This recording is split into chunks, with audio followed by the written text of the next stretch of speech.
في مونبرنا مات خويا يا بويا رصاص قناص عنصري يا بويا. هذا المقطع اللي سمعناه لأغنية مونبارناس للمطرب المغربي الكبير عبد الوهاب الدكري اللي طول عمره اللي شدو صحته، غناها على مقتل شاب جزائري في الثمانينات، كانت عنده آنذاك 19 سنة. الشاب هذا اللي شافوه واحد جوج مجندين راكبين في القطار، شافوه دم عربي أسمر، يعني الحقد العنصري، وهما يتيروا فيه من الشرفة من نافذة القطار وقتلوه في ضواحي باريس في حي مونبارناس.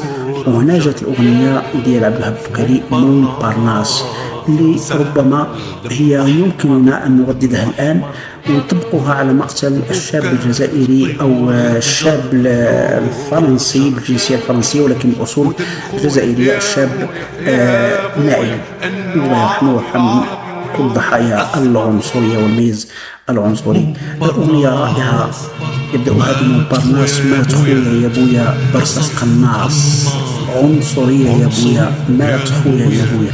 علاش مات؟ لأن دم عربي، دم أحمر، ذكرته عربي أسمر. يعني نظرة الفرنسيين لأبناء المستعمرات دائما كانت نظرة تحقيرية، نظرة دونية، وبالتالي كان تعامل الفرنسيين في الثمانينات الستينات السبعينات آنذاك كانت واحد الحدة ديال الميز العنصري في أوروبا رهيبة، وخاصة في فرنسا. يوميا تسمع مقتل بسبب عنصري، ما بال شيء كيقتلوا اللحوف في نهر السين، يعني حوادث كثيرة. ولكن الأغنية هذه ديال عبد الوهاب الدكري أغنية رائعة، كلمات لها دلالة يعني مؤثرة جدا.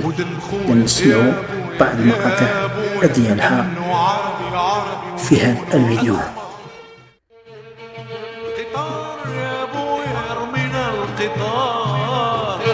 ويصف حالة المغترب في ديار المهجر أنه دائما غير مستقر لا اجتماعيا ولا مكانيا، يعني مطار يودعنا ويستقبلنا مطار. فعلا هذا هو حال المغترب. في الأخير يعني يوصي الوالدة ديالو يعني بشكل مؤثر جدا، يوصيها وصية، اسمع ولا كتابي يا أما ورجع في الصندوق، لأن هادشي اللي كينتظرو. وصيك يا أما تهل الله في الولاد. فعلا مؤثر، والله إلا مؤثر.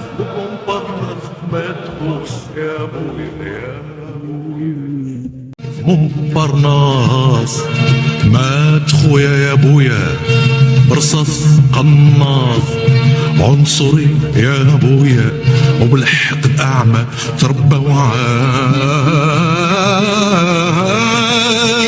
يكره الناس. وفي مونبارناس مات خويا يا بويا يا